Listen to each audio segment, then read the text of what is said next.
السلام علیکم ورحمۃ اللہ وبرکاتہ۔ الحمد للہ نحمده ونستعینه ونستغفره ونؤمن به ونتوکل علیہ ونعوذ باللہ من شرور انفسنا ومن سیئات اعمالنا من يهده اللہ فلا مضل له ومن يضلله فلا هادی له ونشهد أن لا إله إلا الله وحده لا شريك له ونشهد أن محمدا عبده ورسوله أما بعد أعوذ بالله من الشيطان الرجيم بسم الله الرحمن الرحيم ألم تر أن الله سخر لكم ما في الأرض والفلك تجري في البحر بأمره أيمسك السماء أن تقع على الأرض إلا بإذنه إن الله بالناس لرؤوف رحيم وهو الذي يحياكم ثم يميتكم ثم يحييكم إن الإنسان لكفور لكل أمة جعلنا منسكا هم ناسكوه فلا ينازعنك في الأمر وادع إلى ربك إنك لعلى هدى مستقيم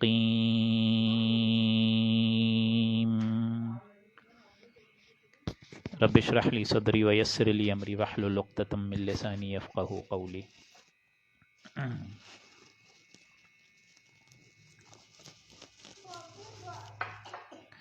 اللهم إنك عفو كريم تحب العفو فاعف عنا۔ اللهم لا تدع لنا في مقامنا هذا ذنبا إلا غفرته ولا هما إلا فرجته ولا كربا إلا نفسته ولا ديما إلا قضيته ولا مريضا إلا شفيته ولا ميتا إلا رحمته برحمتك يا عزيز يا غفار آمين يا رب العالمين۔ سامعین محترم، اب جو اللہ کے فضل و کرم سے رکوع مبارک چل رہے ہیں، یہ 9واں اور 10واں رکوع ہے، اور گویا کہ یہ آخری 2 رکوع ہیں سورہ حج کے، جس کے ضمن میں آپ لوگ کو بتا چکا ہوں کہ اس کے مضامین گویا کہ تکرار کھاتے ہیں سورہ بقرہ کے کچھ مضامین سے، جس طرح طواف اور جس طرح قربانی کا ذکر اس سے پہلے ہم پڑھ چکے، پھر قتال فی سبیل اللہ اسی کے ضمن میں، اور اب جہاں یہ سورہ مبارک اپنا کلائمیکس لے رہی ہے وہ ہے شہادت علی الناس، جس کا مضمون آلریڈی گزر چکا ہے دوسرے پارے کے آغاز میں ہی، یعنی سورہ بقرہ میں ہی، وَكَذَلِكَ جَعَلْنَاكُمْ أُمَّةً وَسَطًا لِتَكُونُوا شُهَدَاءَ عَلَى النَّاسِ وَيَكُونَ الرَّسُولُ عَلَيْكُمْ شَهِيدًا۔ اسی طریقے کا مضمون آج بھی آپ لوگ انشاءاللہ پڑھیں گے، جہاں ایک طرف اللہ سبحانہ و تعالیٰ نے یہ بتا دیا کہ اب ہم تمہارے ہاتھوں کو آزاد کر رہے ہیں مسلمانوں، جاؤ مدینے اس آلٹرنیٹ بیس کی طرف اور جا کے اپنے دین کا غلبہ کرو، اور اس جد و جہد اور تمہاری اس کوشش میں اگر کفار تمہارے سامنے آئیں، ٹکرانے کی ہمت کریں، تو اب تمہارے طرف سے اللہ خود مدافعت کرے گا۔ ان اللہ یدافع عن الذین آمنوا، اللہ خود جو ہے تمہارا پشت پناہ ہوگا۔ تو ظاہر بات ہے جس طرح ایک زمینی عدل و انصاف کا اللہ نے ایک نظام قائم رکھا ہے اس دنیا میں کہ ہر عدل اور ہر قسط پورے طریقے سے پریویل ہو سکے، اسی قسم کا اللہ سبحانہ و تعالیٰ نے یہ ایک آفاقی نظام بھی رکھا ہے تاکہ آفاق میں بھی ہر شے ہمارے لیے ایک طریقے سے تقویت کا سامان بخش سکے۔ اسی بنا پر آج کا رکوع مبارک اسٹارٹ ہو رہا ہے، اعوذ باللہ من الشیطان الرجیم، بسم اللہ الرحمن الرحیم۔ الم تر ان اللہ سخر لکم ما فی الارض، تو کیا انسانوں تم لوگوں نے یہ نہیں دیکھا، کیا تم لوگ کو اندازہ نہیں ہوا کہ اللہ تعالیٰ نے تم لوگوں کی خدمت کے لیے ہی، تمہاری اپنی خدمت گزاری کے لیے لگا دی ہے ہر وہ شے جو آسمان میں اور ہر وہ شے جو زمین میں، بالخصوص یہاں پہ زمین کا ذکر ہے، یعنی زمین میں جتنی بھی شے ہے، دنیا کی جو شے ہے وہ تو ہماری ضروریات پوری کر رہی ہے۔ یہ دن و رات کا معاملہ، معاش و آرام کا ایک تاگ و دوڑ مرحلہ، پھر اسی میں جو کہ غذا بھی اسی سے ہی، زمین سے ہی زندہ ہم لوگ ہیں ایک طریقے سے، پھر ارد گرد اس کے جو خلا، ایٹماسفیئر، یہ سب کیوں اللہ سبحانہ و تعالیٰ نے رکھا؟ تاکہ ہم اپنی اجل مسمہ وہ پوری کر سکیں. لیکن ہمیں بنایا دنیا کے لیے نہیں ہے، ہمیں بنایا ہے آخرت کے لیے. اللہ تعالیٰ نے فرمایا کہ میں نے اے انسانوں دنیا تمہارے لیے بنائی ہے، لیکن تم کو دنیا کے لیے نہیں بنایا، بلکہ تمہارا مشن تو اس سے بہت اونچا ہے. وما خلقت الجن والانس الا لیعبدون، تمہارا مشن ہے کہ ہم نے نہیں بنایا انسان اور جنات کو مگر اپنی بندگی اور پرستش کے لیے. تو یہ سارے معاملات ہم نے تمہارے لیے کر دیے ہیں، تمہاری خدمت گزاری میں لگا دی ہم نے ہر جو چیز جو کہ زمین میں ہے. والفلک تجری فی البحر بامری، اور کشتی کو بھی دیکھا کرو کہ وہ دریا میں کس طرح اپنے خدا کے حکم سے چلتی ہے. یعنی ظاہر بات ہے معاش پرانے زمانے میں ایک سفر سے دوسرے سفر تک جانا، رسائی حاصل کرنا، یہ یہیں سے ہی ہوتا تھا کشتی کے ذریعے سے. ابھی اور کوئی میڈیم ایروپلین تو بنا نہیں تھا. اسی طریقے سے جہاز یا یہ کوئی اس طریقے سے جو روڈوں کی سواری ہوتی ہے وہ تو وجود میں نہیں آئی تھی. تو یہ ساری چیزیں اللہ نے تمہارے لیے مسخر کری ہیں، اس کو سوچو سمجھو غور کرو. وَيُمْسِكُ السَّمَاءَ أَن تَقَعَ عَلَى الْأَرْضِ إِلَّا بِإِذْنِهِ، اور اللہ سبحانہ و تعالیٰ نے آسمانوں کو زمین پر گرنے سے تھامے ہوئے ہے. یہ اللہ تعالیٰ ہے جو آسمانوں کو گرنے نہیں دے رہا کہ وہ زمین پر اچانک گر پڑیں. یہ اللہ ہے. تم دیکھتے نہیں ہو کہ کیا ستونوں کے بغیر ستونوں کے ہم نے 7 آسمان تہ بتہ تمہارے اوپر بلند کر دیے ہیں وداؤٹ اینی پلرز. حقیقت میں یہ ہے کہ اللہ ان کو تھامے ہوئے ہے. اللہ باذن، وہ تھامے ہوئے ہے اپنے حکم سے. اسی کا حکم ہے تو خیر ہے، جہاں اس کا حکم آئے گا تو ظاہر بات ہے آسمان پھٹ پڑے گا. ان اللہ بالناس لرؤوف الرحیم، بے شک اللہ تعالیٰ لوگوں کے حال پر بڑی شفقت اور رحمت فرمانے والا ہے. وہ لوگوں کے لیے بڑا رؤوف الرحیم ہے. لوگ اپنی جانوں پر از خود ظلم کرتے ہیں، اس کے بعد وہ اللہ کی پکڑ کے ایک طریقے سے حالات پر آ جاتے ہیں. حالانکہ اللہ تعالیٰ تو تمام انسانوں کے لیے، تمام حیوانوں کے لیے رزق پہنچا رہا ہے، سارا اس کا بندوبست کر رہا ہے. زمین پر ایک پتا بھی نہیں گرتا مگر اللہ کو اس کا علم ہوتا ہے. یہ ساری چیزیں اللہ کر رہا ہے. اور بالخصوص تمہارے پیدا کرنے کا کیا مقصد ہے اور کیوں تم اس دنیا میں آئے ہو، اور تمہارا احیاء ثانی کیا تھا، اس کو یہاں اگلی آیت میں کھول دیا. وَهُوَ الَّذِي أَحْيَاكُمْ، اور وہی ہے جس نے تم کو زندگی دی. کون سی زندگی ہے ہم لوگوں کے پاس؟ اور جس کے آگے اللہ تعالیٰ فرما رہے ثُمَّ يُمِيتُكُمْ، پھر مر جاؤ گے تم، ثُمَّ يُحْيِيكُمْ، پھر دوبارہ تم کو زندہ کرے گا. یہ کیا ہے احیاء ثانی؟ یہی مضمون آیت ہے نا سورہ بقرہ میں بھی، بالکل ہم وزن یہی آیت تھی. کیف تکفرون باللہ وکنتم امواتا فاحیاکم ثم یمیتکم ثم یحییکم ثم الیہ ترجعون. وہی الفاظ یہاں پہ بھی ہیں، ثم یمیتکم ثم یحییکم.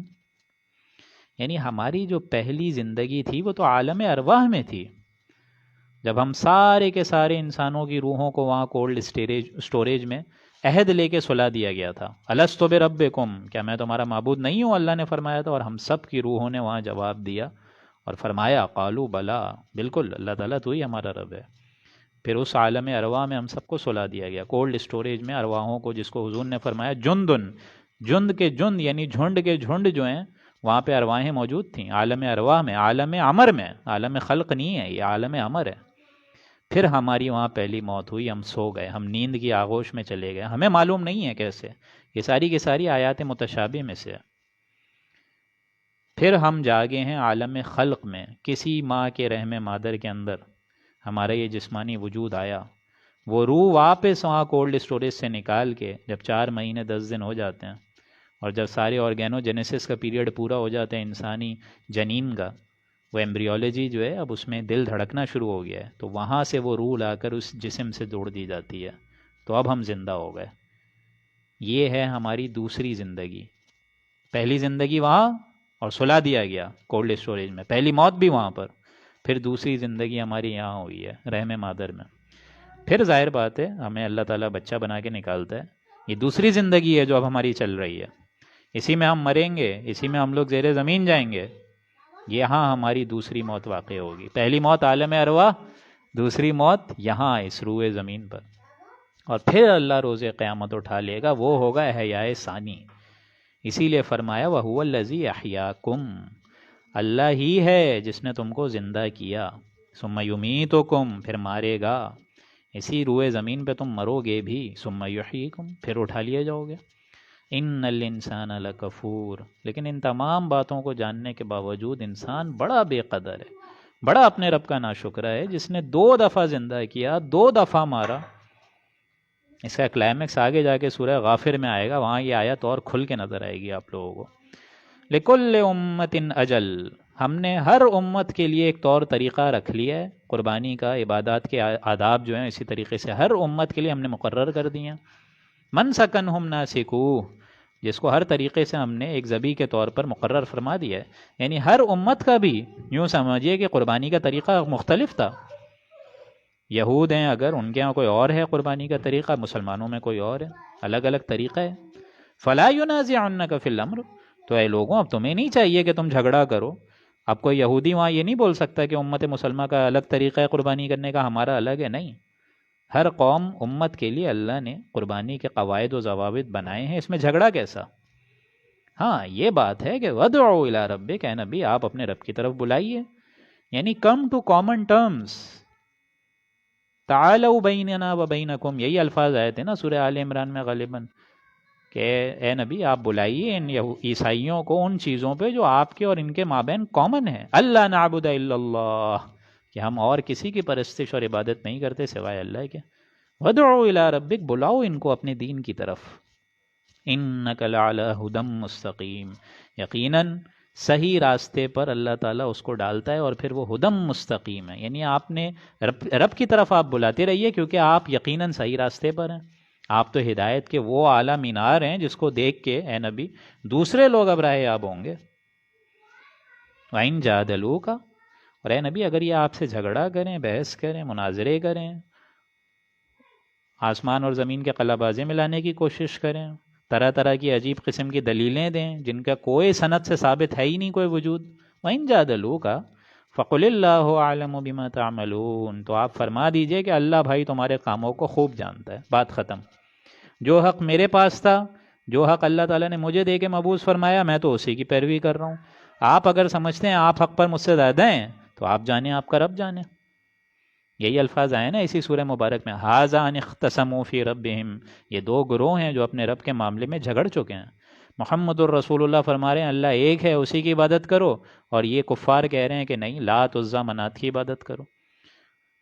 لیکن اللہ کے نبی جو ہیں سیدھے راستے پہ، اور اے نبی اگر یہ آپ سے جھگڑیں فقل اللہ، آپ کہہ دیجئے اللہ اعلم بما تعملون، اللہ زیادہ بہتر جانتے ہیں ان اعمال کو جو تم کر رہے ہو۔ اللہ یحکم بینکم یوم القیامہ، اللہ فیصلہ کرے گا تمہارے اور میرے درمیان روز قیامت میں۔ جو تم اختلافات کر رہے ہو نا، فیما کنتم فیہ تختلفون، جن چیزوں میں، جن امور میں تم اختلافات کر رہے ہو، یہودیوں نے کہا نصرانی غلط ہے، نصرانی نے کہا یہودی غلط ہے۔ امت مسلمہ کے حال بھی یہی ہو گیا، امت مسلمہ بھی تقسیم ہو گئی۔ یہاں وہابی کہہ رہے ہیں کہ حنفی صحیح ہیں، حنفی کہہ رہے ہیں کہ وہ شیعہ غلط ہیں، شیعہ کہہ رہے ہیں نہیں سنی جو ہے وہ صحیح نہیں ہے، ہم صحیح ہیں۔ اسی طریقے سے اہل حدیث کا معاملہ الگ، بریلوی کا معاملہ الگ، تقسیم ہو گئی، تقسیمات ہیں، تقسیمات۔ ان تقسیمات سے اوپر اٹھنے کی ضرورت ہے دوستوں۔ الم تعلم ان اللہ یعلم ما فی السماء والارض، اے انسانوں کیا تم نے دیکھا نہیں کہ اللہ تعالیٰ سب چیزوں کو جانتا ہے، جو کچھ آسمانوں میں اور جو کچھ زمین میں ہے۔ تمہارے چاہنے سے کیا ہو جائے گا، تمہاری اختلاف بازی سے کیا ہو جائے گا؟ ان ذالک فی کتاب، یہ سب کچھ محفوظ ہے، اس کا پورا قول و فعل نامہ اعمال میں محفوظ ہے، ایک کتاب میں گویا کہ محفوظ ہے یہ تمام چیزیں۔ یہ کتاب کون سی ہے؟ یہ ام الکتاب ہے، اللہ کے قدیم علم کی کتاب ہے یہ قرآن مجید بھی گویا کہ اسی کی مصدقہ نقول ہیں، یہ فوٹو اسٹیٹس ہیں۔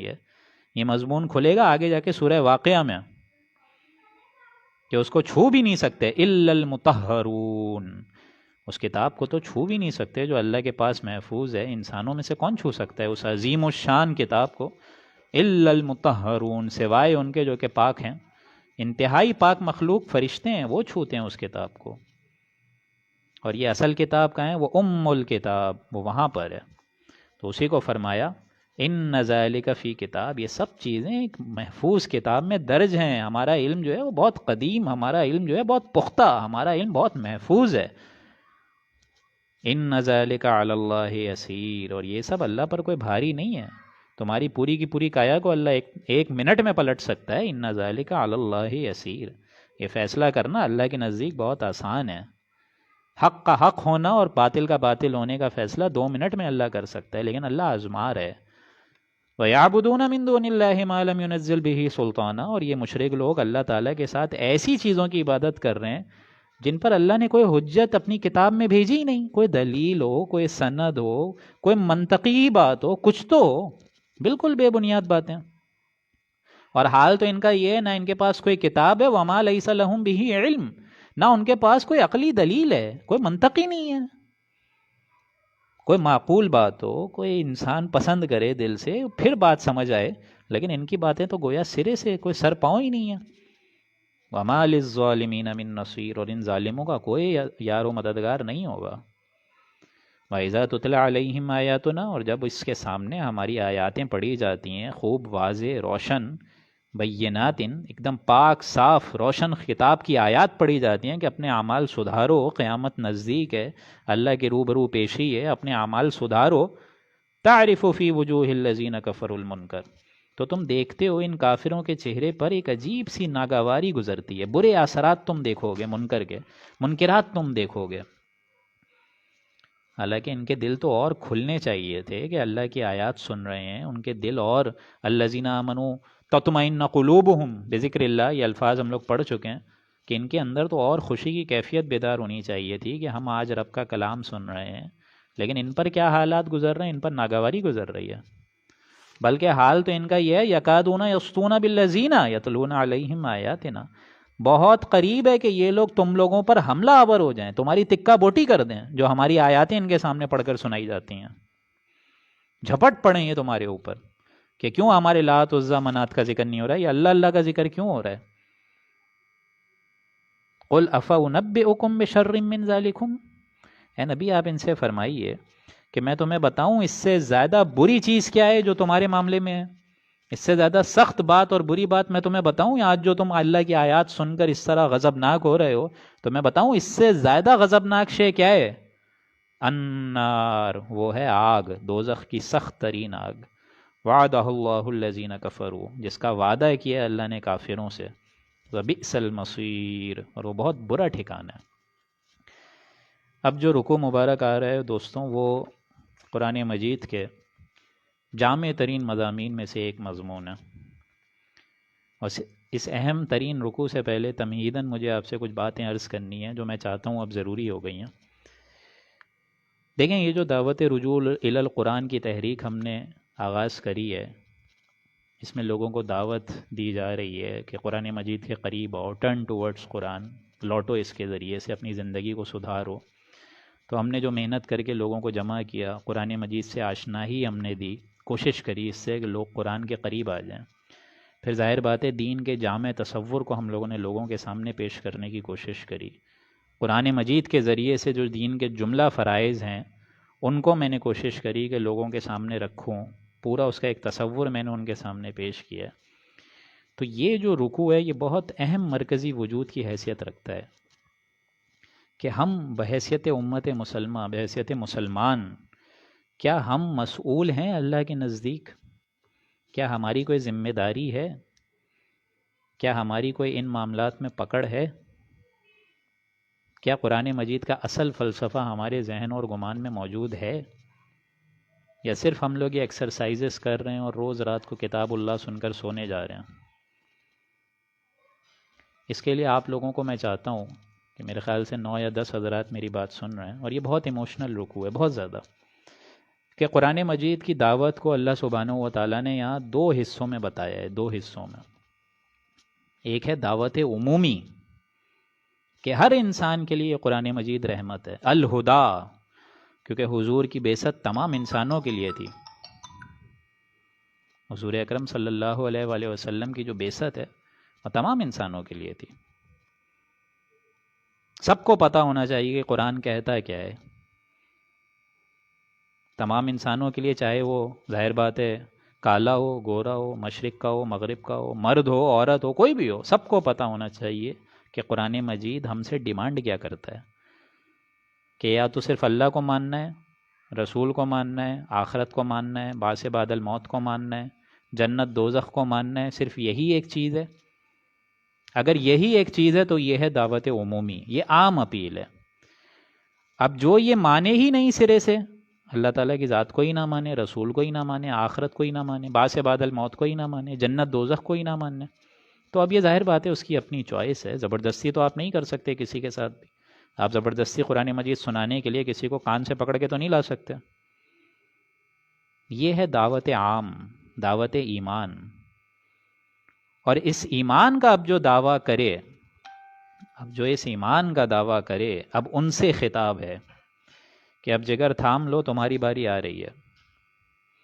اگر تم مانتے ہو اللہ کو، رسول کو، آخرت کو، بعث بعد الموت کو، جنت دوزخ تمام احوال کو مانتے ہو، سمجھتے ہو، جگر سے اپناتے ہو، دل سے تسلیم کرتے ہو، تو اب تمہاری باری آ گئی، اب تمہارے کان کھڑے ہو جانے چاہیے۔ یہ ہے دعوت خصوصی، ہے شہادت گاہ الفت میں ہے قدم رکھنا۔ لوگ سمجھتے ہیں آسان ہے مسلمان ہونا، دعوت خصوصی کا بھی ایک مرکز ہے۔ ان کے لیے جو ان تمام چیزوں کو ذہن سے قبول کریں کہ اللہ ہے، رسول ہے، آخرت ہے، مجھے مر کے کہاں جانا ہے، جنت دوزخ کے کیا احوال ہیں، اس کو ذہناً اور قلباً مانے، تسلیم کرے اور ارادہ کر لے جو شخص کہ اب میں نے ان تمام چیزوں کو مانا ہے، اب ان کا تقاضا یہ ہے کہ اب مجھ کو عمل کرنا ہوگا، یہ کرو یہ نہ کرو، یہ کرو یہ نہ کرو۔ تو یہ مقام بڑا جامع ہے۔ ان میں دو مختلف، یوں سمجھیے، دعوتوں کو آپ یہاں نوٹ کریں گے، دعوت عمومی اور دعوت خصوصی۔ اور یہ ان رکوعوں میں سے ایک رکوع ہے کہ اللہ سبحانہ و تعالیٰ نے میری بھی جو زندگی ہے وہ میں سمجھتا ہوں کہ اسی رکوع مبارک کے ذریعے سے میری جو طالب علمی کا بھی جو دور وہ گزرا ہے، اور بالخصوص قرآن مجید کی طرف جو لوگوں کو بلاتے ہوئے عرصہ گزرا ہے، اس میں یہ رکوع مبارک ایک ذروہ سنام ہے۔ تو اب ہم بسم اللہ کرتے ہیں۔ یا ایھا الناس، اے لوگوں، اوپن چیلنج، دعوت عام، شروع میں ہی اسٹریٹ فارورڈ انداز، تمام لوگوں کو، یعنی مشرق کا بھی انسان، مغرب کا بھی انسان، کالا گورا، عربی اجمی، چھوٹا بڑا، مرد عورت، سب کو، اے لوگوں، ضرب مثل فاستمعوا لہ، ایک مثال بتائی جا رہی ہے، ذرا کان کھول کے سنو۔ ان الذین تدعون من دون اللہ، یقیناً وہ لوگ جن کو تم خدا کو چھوڑ کر عبادت کرتے ہو، وہ ہستیاں جن کو تم اللہ کی عبادت پکار رہے ہو، اللہ کی عبادت پر قیاس کر رہے ہو، ان کو اللہ کے علاوہ پکار رہے ہو، لن یخلقوا ذبابا ولو اجتمعوا لہ، ان کی حالت تو یہ ہے، یہ جو بت وغیرہ تم پکار رہے ہو، یہ کسی چیز پر قادر نہیں ہے کہ وہ مکھی تک کو پیدا کر سکیں۔ یہی انداز اپنایا ہے نا قرآن مجید میں، سورہ ابراہیم نے 360 بت رکھ دیے کعبے میں کہ یہ مل جل کر ایک مکھی تک پیدا نہیں کر سکتے ہیں۔ منطقی بات ہے، بالکل منطقی بات ہے۔ سارے بتوں کو توڑ دیا حضرت ابراہیم نے، بڑے بت کو چھوڑ دیا، کہا اس سے پوچھو کس نے یہ اس کی درگت بنائی ہے۔ یہ وہی انداز ہے قرآن مجید کا، انسان خود سوچے، غور کرے، فکر کرے کہ کس معبود برحق کا وہ انکار کر رہا ہے، کس معبود برحق کا۔ الذین تدعون من دون اللہ لن یخلقوا ذبابا، ان کی حالت تو یہ ہے کہ وہ تو مکھی تک پیدا نہیں کر سکتے۔ ولو اجتمعوا لہ، خواہ یہ سب کے سب جمع کیوں نہ ہو جائیں، سب مل کر ایک مکھی تک کو نہیں پیدا کر سکتے۔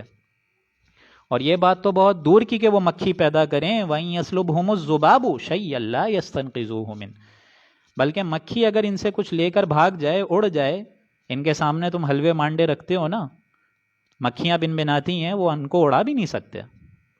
حال ان کا یہ ہے کہ اگر وہ مکھی ان سے کچھ چھین کے لے جائے تو اس سے کوئی چیز چھڑا بھی نہیں سکتے۔ ضعف الطالب والمطلوب، بہت کمزور ہے طالب اور بہت کمزور ہے مطلوب بھی۔ یہ ان تین الفاظ میں قرآن مجید نے دعوت توحید کھول کے رکھ دی۔ انسان چاہے کسی بھی درجے کا ہو، اس کا ایک آئیڈیل ہوتا ہے جس کو ہم لوگ کہتے ہیں آدرش، نصب العین، جس کے لیے وہ بھاگتا ہے، دوڑتا ہے، محنت کرتا ہے، جدوجہد کرتا ہے۔ ظاہر بات ہے جب آئیڈیل آپ کا گھٹیا ہوگا تو انسان بھی گھٹیا ہوگا، جب آپ کا آئیڈیل ہی اونچا ہوگا تو انسان بھی اونچا ہوگا۔ یہ دونوں کورسپونڈنگ ہیں، برابر ہیں، برابر۔ اگر آپ کا مقصود ہی پست ہے تو آپ کی شخصیت تو ڈیولپ ہونے سے ایک دم قاصر ہے، آپ کی شخصیت بھی پست ہوگی۔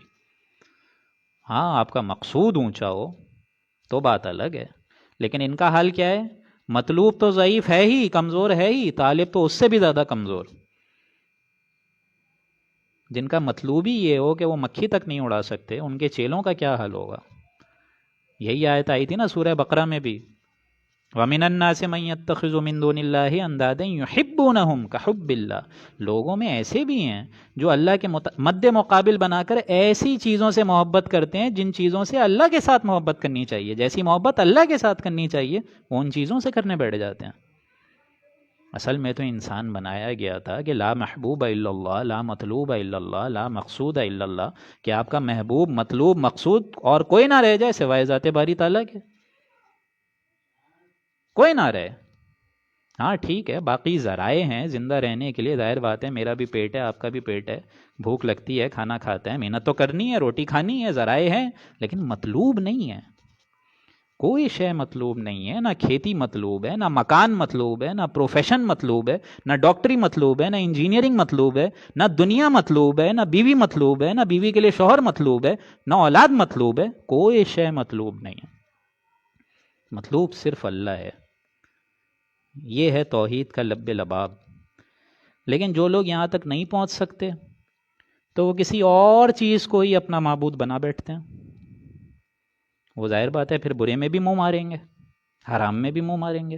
اگر ان کا ذہن وہاں تک پہنچا ہی نہیں، ان کے ذہن کی پستی کا یہ عالم ہے کہ اللہ کی معرفت انہیں حاصل ہوئی نہیں، اللہ ان کا محبوب و مطلوب نہیں بن سکا، تو وہ کسی اور کو اللہ کی جگہ رکھ کر پوجنا شروع کر دیتے ہیں، چاہے وہ دولت ہو، جس کو حضور نے فرمایا تعیس عبد الدینار و درہم، ہلاک ہو جائے درہم اور دینار کا بندہ، نام ہے عبد الرحمن اور حقیقت میں ہے عبد الدینار، دینار آنا چاہیے، حرام سے ہے حلال سے انسان کہاں فکر کرتا ہے، مال آنا چاہیے، چھوڑو ماں باپ کو، ترک وطن کرو، باہر جاؤ، کماؤ، کھاؤ پیو، بوڑھے ماں باپ مر رہے ہیں، پانی دینے والا کوئی نہیں ہے، اور اولادیں بہویں نکلی میں کمانے کے لیے،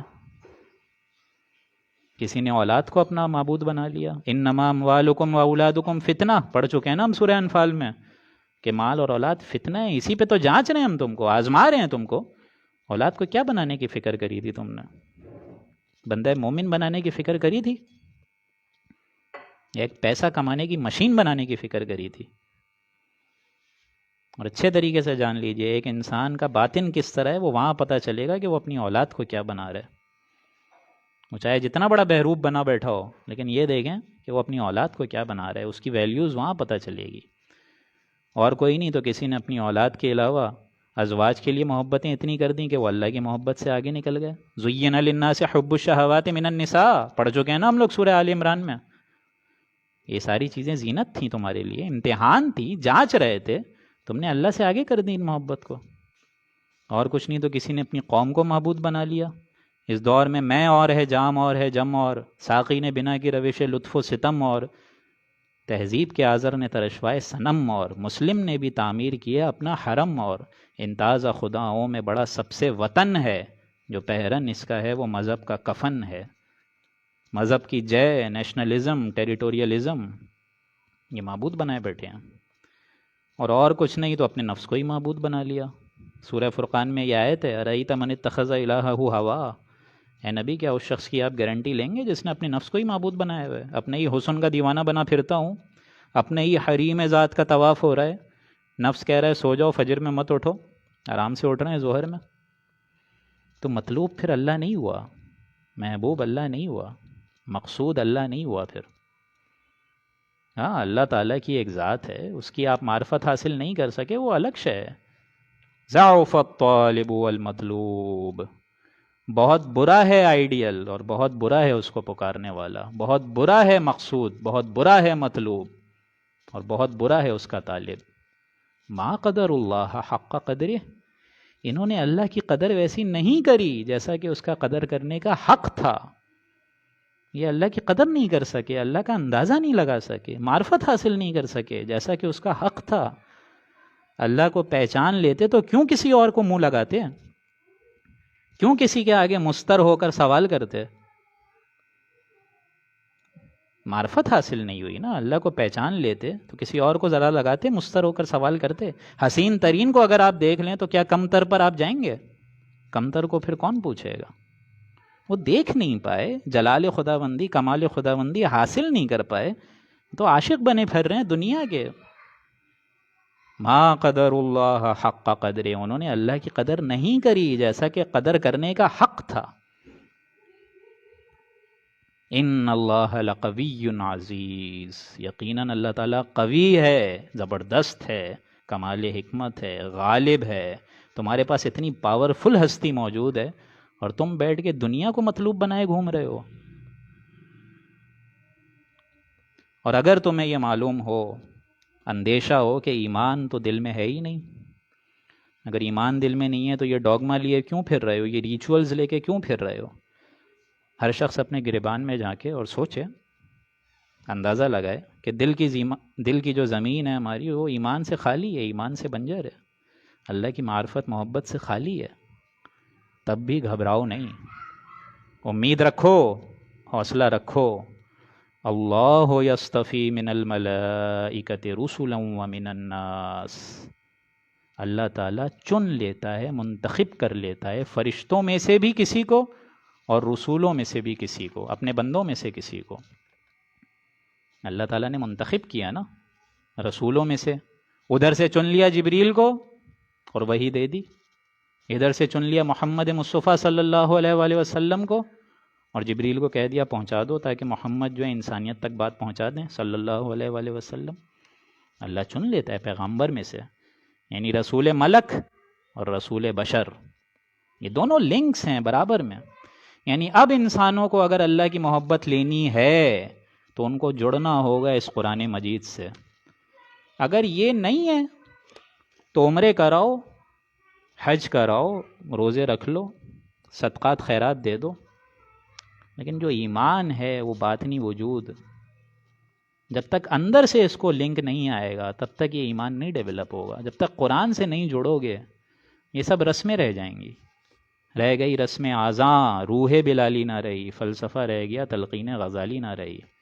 مسلمانوں میں وہ لہو باقی نہیں ہے، وہ جذبہ وہ جنوں باقی نہیں ہے. نماز و روزہ، قربانی و حج، یہ سب باقی ہے، تو باقی نہیں ہے. تو گویا کہ ان تین آیات میں اور بالخصوص جو اگلی آیت ہے یعلم ما بین ایدیہم وما خلفہم، اللہ جانتا ہے جو ان کے آگے ہے جو ان کے پیچھے ہے. یعنی اب اگر تم آخرت کے معاملات کو بھی اس بات پر گول کرنے کی کوشش کرو گے کہ وہاں ہیں نا چھڑانے والے، پیغمبر موجود ہیں، شفاعت تو ہے ہی ہے، اور ہم کچھ بھی کر لیں تیرے محبوب کی امت میں سے ہیں، چاہے شرابی ہیں، زانی ہیں، چور ڈاکو ہیں، کچھ بھی ہیں، لیکن تیرے محبوب کی امت میں سے. اگر یہی پر ہی سارا قیاس کر کے معاملات آخرت کے طے ہونے ہیں تو اللہ تعالیٰ نے تمہیں بنائے کیوں ہیں؟ تمہارے اندر یہ حساسیت رکھی کیوں ہے؟ یعلم ما بین ایدیہم وما خلفہم، اللہ جانتا ہے جو تمہارے آگے ہے جو تمہارے پیچھے ہے. یعنی روز قیامت کو یہ انسان اللہ کا ہاتھ روک کے یہ نہیں کہہ سکے گا اللہ تو نہیں جانتا میں زیادہ جانتا ہوں، نہیں، معاذ اللہ. وَإِلَى اللَّهِ تُرْجَعُ الْأُمُورُ، اور تمام کام جو ہیں بالآخر اللہ ہی کے پاس چلے جائیں گے. تمام آخرت کے معاملات اللہ ہی تک منتقل ہو جائیں گے. تمام کاموں کا جو مدار ہے وہ اللہ ہی کی ذات ہے. ان چار آیات میں آپ نے نوٹ کری ہے بات، توحید، آخرت، رسالت، اور یہ ہے دعوت عمومی، یا ایھا الناس، اے بنی آدم، تمام انسانوں کان کھول کے سن لو، اپنا آئیڈیل اچھا کر لو، ابھی ہے موقع، ابھی ہے موقع.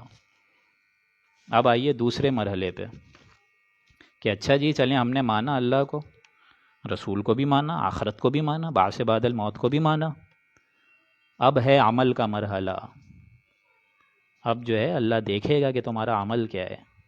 اسی لیے کیا فرمایا اگلی آیت میں، یا ایھا الذین آمنوا، ہے وہ لوگوں اب جو ایمان کا دعویٰ کر رہے ہو نا، اب بات بدل گئی ہے. اب دیکھیں فعل امر آ رہے ہیں، دل تھام کے سنیں. اس سے پہلے فعل امر کوئی نہیں تھا، حقائق بیان کر دیے کہ توحید یہ، رسالت یہ، آخرت یہ. اب جو لوگ ان کو مانیں ان سے کیا کہا جا رہا ہے سنیے ذرا. اے ایمان کے دعوے داروں، ارکعو، اللہ کے آگے جھکو، رکوع کرو، واسجدو، اور اللہ کے سامنے اور جھکو، سجدے میں چلے جاؤ، وَاعْبُدُوا رَبَّكُمْ، اور اس کی بندگی اختیار کرو. پروسٹریٹ بفور ہم، اس کے سامنے سروے سجود ہو جاؤ، اس کے ہر حکم کے آگے سر تسلیم خم کر دو. اور بالخصوص اپنے رب کی بندگی کرو. یہ ٹوٹل بندگی ہے، یہ پارشل بندگی نہیں ہے. اس کی پرستش صرف بندگی نہیں ہے. زندگی آمد برائے بندگی، زندگی بے بندگی شرمندگی. یہ پڑھ چکے ہیں نا ہم مضمون سورہ بقرہ میں. افتؤمنون ببعض الکتاب وتکفرون ببعض فما جزاء من يفعل ذلك منكم الا خزي في الحیاة الدنیا ویوم القیامة یردون الی اشد العذاب وما اللہ بغافل عما تعملون. اے انسانوں، اگر تم ہماری کتاب کے ایک حصے کو مانتے ہو اور ایک حصے کو نہیں مانتے نا، تو اچھے طریقے سے کان کھول کے سن لو. پھر میں یہ نہیں دیکھوں گا کس امت کے ہو تم، بلکہ میں یہ دیکھوں گا ضربت علیہم الذلۃ والمسکنہ، تمہارے اوپر ذلت مسکنت تھوپ دی جائے گی اگر تم ہماری کتاب کے ایک حصے کو مانو گے اور ایک حصے کو نہیں مانو گے. اور دنیا کی ذلیلت اور خواری جو ہے وہ آج ہماری نگاہوں کے سامنے ہے. کھربوں کی تعداد میں مسلمان، لیکن کوئی آج ان کو جو ہے عزت، وہ جو نام تھی عزت گئی تیمور کے گھر سے، کوئی آج ان کا کوئی پرسان حال نہیں ہے، ان کا کوئی حشر نشر نہیں ہے. آج ان کو یہودی جو ہے جوتی کی نوک پہ رکھے ہوئے ہیں. کل یہودی جن کی عوام جو ہے کراچی کی تعداد سے کم ہے. فتؤمنون ببعض الکتاب وتکفرون ببعض فما جزاء من يفعل، اس کی جزا اور کیا ہوگی؟ من يفعل ذلك منكم الا خزي في الحیاة الدنیا، دنیاوی زندگی میں تمہیں رسوا کر دوں گا، ذلیل و خوار کر دوں گا. آج یہ ہمارے سامنے ہے موجود. ہم خود تراشتے ہیں منازل کے سنگ میل، ہم وہ نہ تھے جس کو زمانہ بنا گیا. یہ حال، امت تو بڑی اعلیٰ تھی. امت جو ہے اس کا تو ایک معیار تھا، اس کا ایک دبدبہ تھا. تو اے ایمان کے دعوے داروں، ارکعوا، اب تمہیں جو ہے جھکنا پڑے گا. واسجدوا، اور جھکنا ہوگا. واعبدوا ربکم، اور اپنے رب کی ٹوٹل بندگی اختیار کرنی پڑے گی. یہ نہیں کہ حرام خوریاں بھی ساتھ ساتھ چل رہی ہیں، سود خوریاں بھی ساتھ ساتھ چل رہی ہیں اور جاؤ عمرے کر کر آ جاؤ، جاؤ حج کر کے آ جاؤ، جاؤ اولاد کو حافظ قرآن بنا ڈالو. یہ بھی ہے، خیر کے کام ہے، میں منع نہیں کر رہا ہوں، لیکن یہ ٹوٹل بندگی نہیں ہے. اور اس کے آگے والی جامع ترین آیت وَفْعَلُوا الْخَيْرَ، اور نیک کام کرنے میں آگے بڑھ جاؤ. نیک کام کرو، بھلے کام کرو. یہ نیک کام اب کون سا رہ گیا؟ وعبدو میں تو سب کچھ آ گیا نا. عبادت میں جو 2 حکم تھا وہ تو ہم کر چکے نا، وہ تو ہم نے کر دیا، بندگی کا حق ادا ہو گیا. اب فعل خیر کیا ہے؟ وہ یہ ہے کہ خدمت خلق میں لگ جاؤ، اپنے آپ کو لگا دو، کھپا دو، خدمت خلق میں لگا دو. اور خدمت خلق صرف یہ نہیں ہے کہ بھوکے کو کھانا کھلا دیا جائے، یہ بھی خدمت خلق ہے، لیکن سب سے بڑی خدمت خلق کیا ہے؟ کہ ان کی عاقبت سنوارو، ان کی عاقبت سنوارنے کے پیچھے لگ جاؤ. اس کے لیے تن من دھن کی بازی لگا ڈالو. انسانیت جہنم کی طرف جا رہی ہے، صرف ڈاکٹری مت کرو، ڈاکٹر آف سول کی طرف آؤ. It's high time now. لہٰذا ان تک دعوت پہنچاؤ. جن حقائق کو تم آشنا ہو گئے ہو، جن حقائق سے، اب دوسروں کو بھی ان حقائق پر بلاؤ، تاکہ وہ لوگ پر بھی حقائق منکشف ہوں، ان سے انسانیت بھی روشناس ہو، تاکہ ان کی بھی عاقبت سنور جائے. لعلکم تفلحون، یہ سب کام کرو گے تب فلاح پاؤ گے. بہت اہم نقطہ ہے یہ.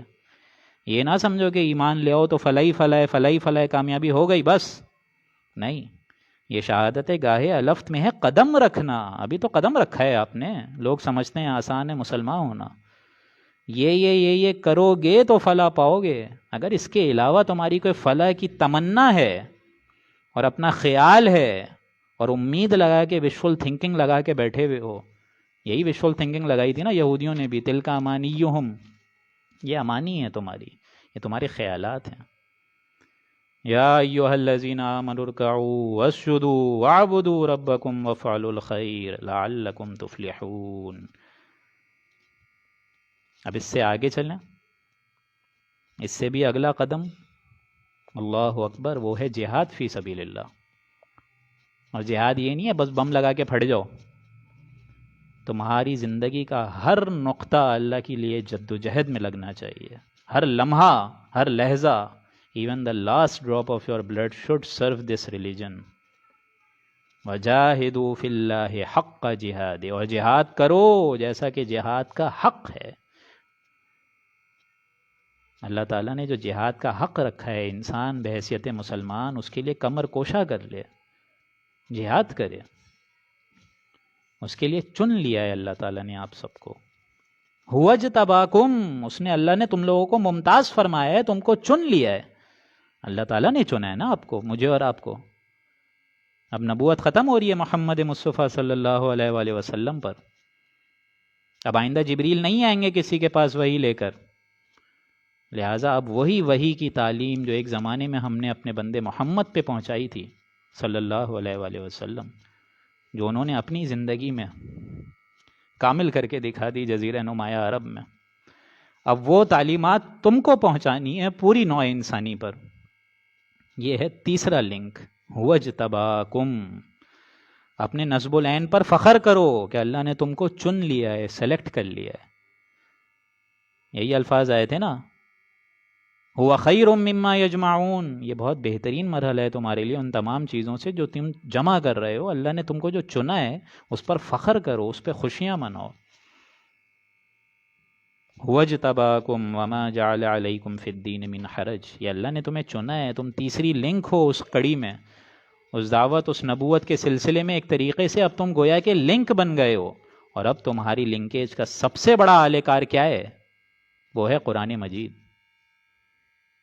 اس قرآن مجید کی طرف لوگوں کو لاؤ، اس سے لوگوں کے دلوں کو منور کرو. یہی الفاظ آئے تھے نا آگے سورہ بقرہ میں بھی، وَكَذَلِكَ جَعَلْنَاكُمْ أُمَّةً وَسَطًا لِتَكُونُوا شُهَدَاءَ عَلَى النَّاسِ وَيَكُونَ الرَّسُولُ عَلَيْكُمْ شَهِيدًا.